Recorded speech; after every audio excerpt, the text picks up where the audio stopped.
Okay, continuing on here. So, what we want is a series of splines that nicely represent the surfaces of the shape that we're trying to create.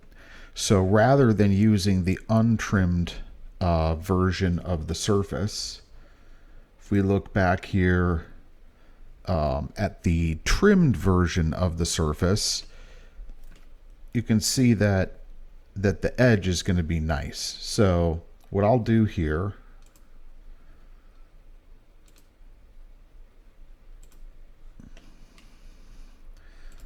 you can see here's the untrimmed version. Here's the trimmed version that's along that top of that gear. So I'll use the trimmed version here. And I'll just take this solid, let's put it on a different level. Let's go 30. MFG solid. We'll turn that off. So here's what I'm going to do now.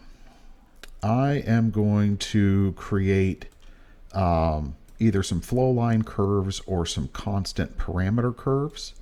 So I'll go to wireframe. We'll look at the curves menu. So here's curve slice by plane, curve slice along curve, curve at intersection. And what we're looking for is either the flow line curve or the constant parameter curve. So what's the difference? Well, when you unshade, you can see that we've got these grid lines that run across the surface. If I just click on the surface when I'm in constant parameter curve, I can kind of bring it anywhere dynamically along the surface and then click to place it. And I can now choose between the two surface curve directions as to how I want to create that constant parameter curve. And if we do that with flow line,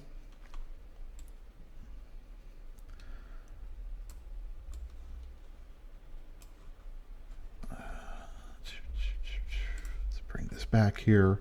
So we'll do create curve flow line. And now if I do it with flow line, you can see you actually get these curves that stretch all the way across the surface. I can choose U, V, or both. So that is possible. In this case, we'll choose the U. And then we can either adjust by number. So maybe I want 15 curves across there. And this is really just a judgment call, right? Like, how much work do you want to do? What quality do you actually need for the resulting surface? But this is looking pretty good here, right? 15 curves. Again, if I do chord height, you can see there's some areas where the curves are more closely bunched together, and areas where they are further apart. So I can go to, 2,000s for the chord height. I just prefer to do a number. I think that's going to be a cleaner result for what we're looking for. And 15, what I'm looking for is, okay, does 15 give us enough points for the curvature we're trying to establish in the opposite curve direction, right? So we have U and V curves. Does that give us a nice network or a nice patchwork? And I think 15 is enough. So we'll say 15, we'll say okay. And now what I'll do is I'll change colors. So I'll change my wireframe color here. Let's go with a green. And I'm going to do node points. So I'll go to point position, nodes. And unfortunately, I have to do this for each spline. This command, for some reason, is not modal. Point nodes. I could add this command to a ribbon bar. I could add it to my right-click menu to make it easier. In this case, I only have a few to do, right? So can just go through and do it manually.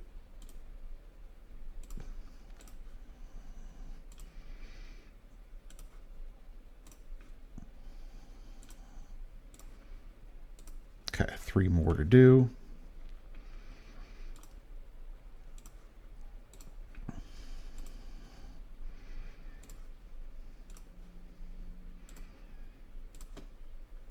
Okay, so now I've got the points that go along my surfaces.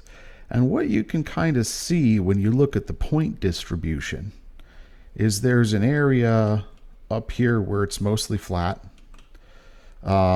We get some additional points coming in this way. This spread looks pretty good. Then you get down really close here to the bottom, and you can see that there's just a lot of points that it is using as it creates all these node points across the set of surfaces. And so what we really want to do is try to capture a spline where most of the points are in line before we get down into this valley where you start to change curvature and go back up the other way. So what I'm going to do to help me out here, I'm going to change colors. Let's go red. And I'm also going to select that surface and change the attributes, and let's go with a 10 for surface density. I'm going to regenerate the display list.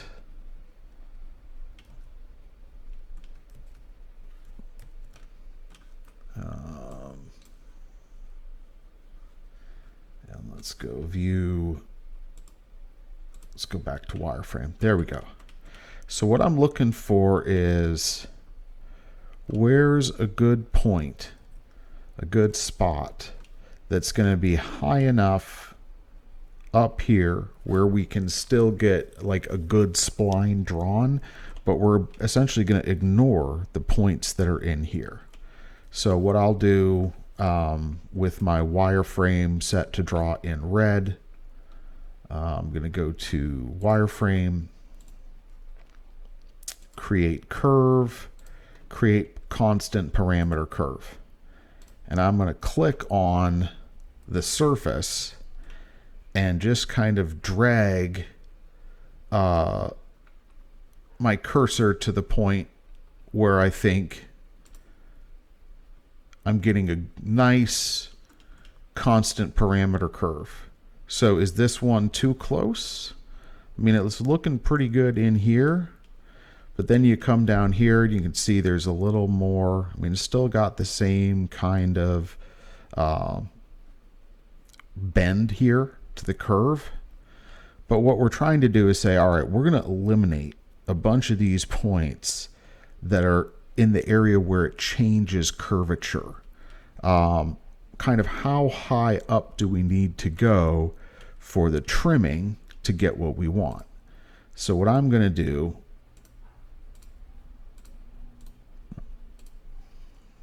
is just create some constant parameter curves along here, just so that we can judge where we're at. This one seems to be pretty good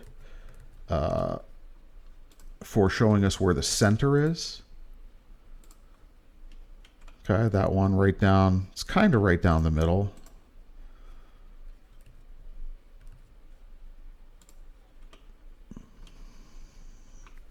Let me go translucent. There we go. So one of those is fairly close to being down the middle, but you can see it's down the middle, down that fillet right in the center. But as we get over on this side, those curves are way up on the wall. So again, that's why we're doing this. So if I go back to wireframe, constant parameter, we create some that are clearly right down at the little belly of this radius. And now we come over here, you can see it was in the middle. Now it's up on that wall. So we don't want any of these curves in here. In fact, either this curve or this curve up on the wall is going to be a great trimming curve. Same here. So we can probably use this one and this one as good candidates. Let's get rid of these other ones we're not going to need.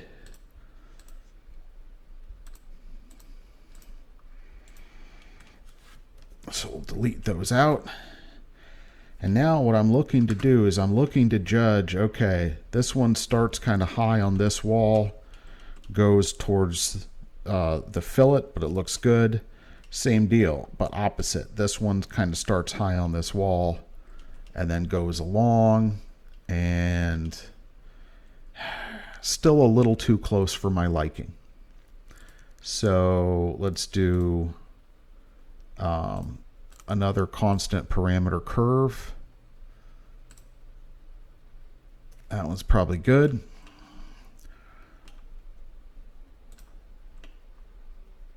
And I like that one a little better. Okay, so what we're doing here, we're using this as a guide. And what we'll do is we'll select those lines there, and we'll select all of the points, and I'll do Alt-E, Alt-Echo on the keyboard to hide. And what I'm looking to do is delete the points that are between these two kind of guide curves.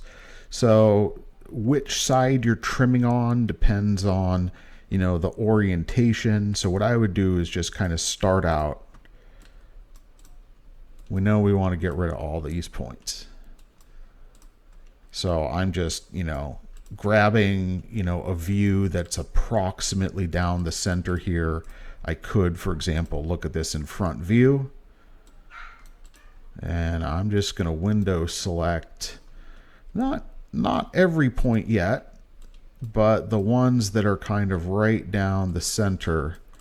We know we're going to get rid of them. They're easy to spot in this view, and it just helps us divide the points. So we can delete those out of the center section, and now I can kind of look one side at a time, right? I can zoom in here, and I don't have to be exact.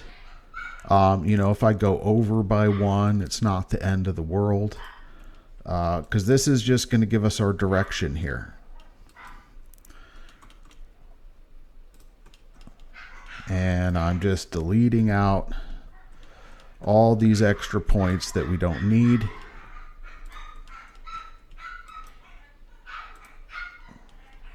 That looks good there. Before I get too far, I'll just go ahead and finish the delete operation there. That way, as I reorient, it's easier to do here. So I'm going to grab all of these guys.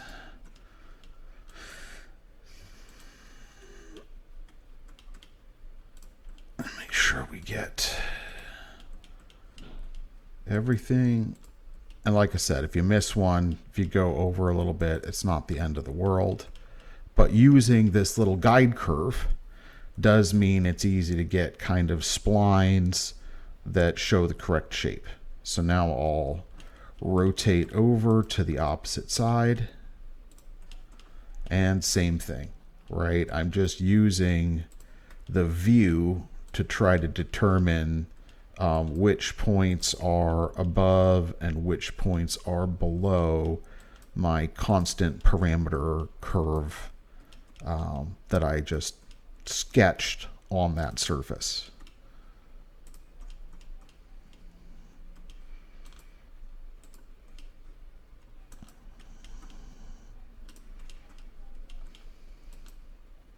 And so I'm just zooming in and out, using window selection to kind of do the final cleanup of all these points. Okay.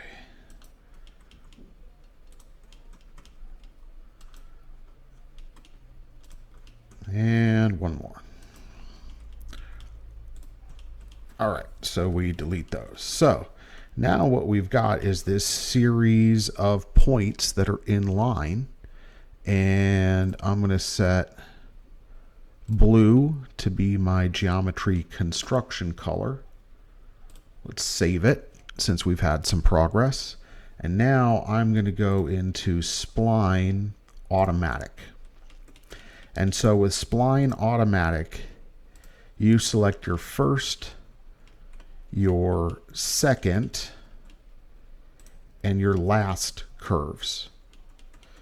So first, second, and your end point. Oh. Okay, so you have to end it first. Okay, so first, second, last, apply, and then same thing. First, second, last, first, second. Oh. Let's go back again, and we want that spline automatic.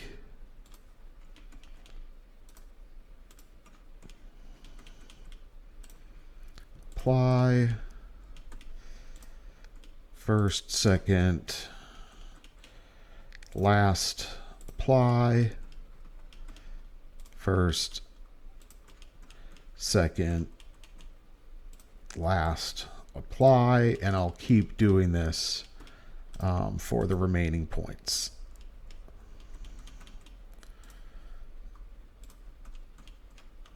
And so what I'm doing here is I'm just building the splines that we'll need to create these surfaces.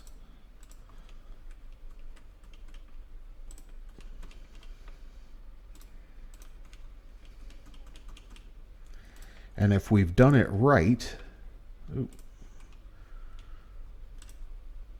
these curves, once they're built, these splines, we should be able to simplify them or rebuild them and let the system create arcs. And then when we trim them, those arcs should intersect with each other. At least that was my experience first time we did it.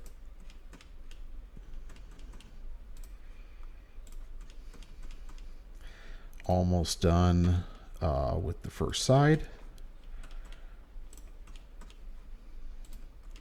Oh, I gotta do apply. First, second, last. Couple more here.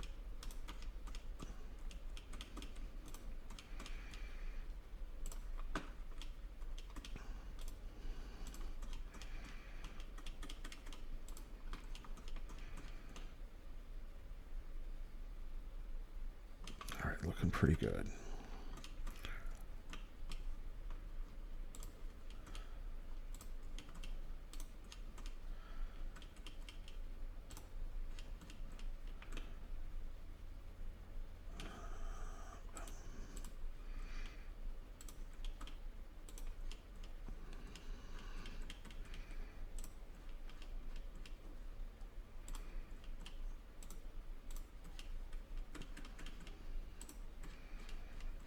Okay, almost done.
Okay, and final one to go.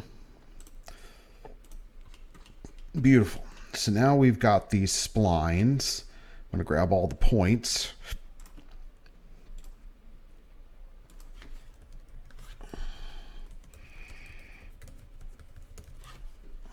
Put them on a new level, call them new spline points. And now what I'm going to choose is rebuild spline or refit spline. So select one or more splines to refit.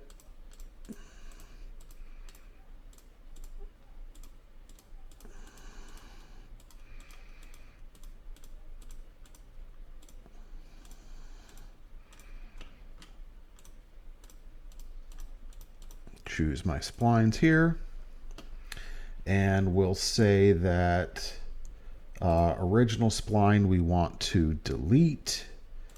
1/1000 chordal deviation is probably fine. And now we'll say OK. And if I select all my splines there, let's try simplify spline.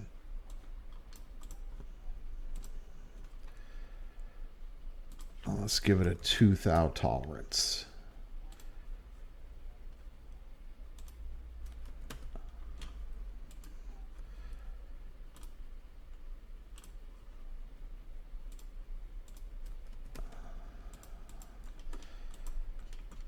Let's try regen.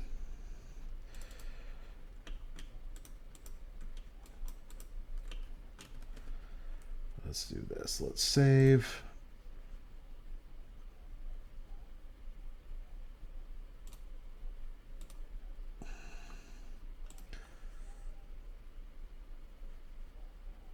And let's do a repair file.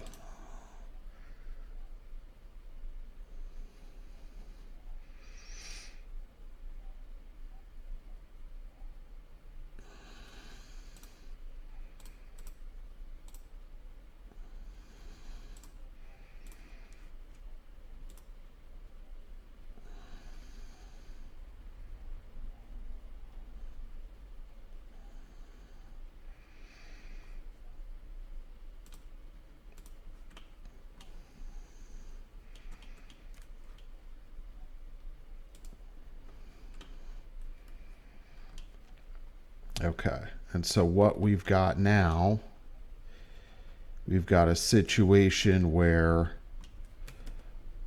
all of those guys are arcs. We broke,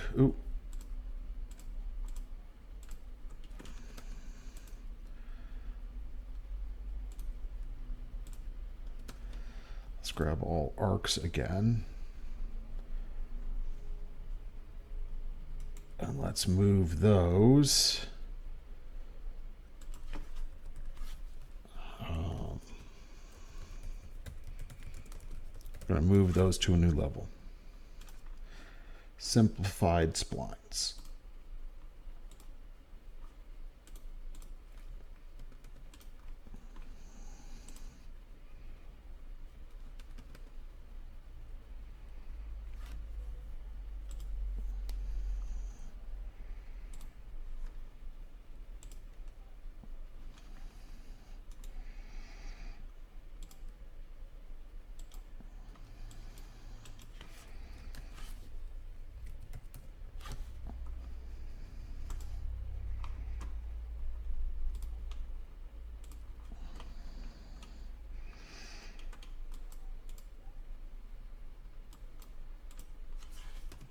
Okay, let's get rid of the pieces we don't need,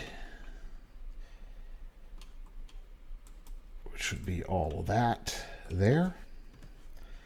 And let's look at what we've got. Home. Statistics, we have 30 arcs. And so what we should be able to do now is extend them.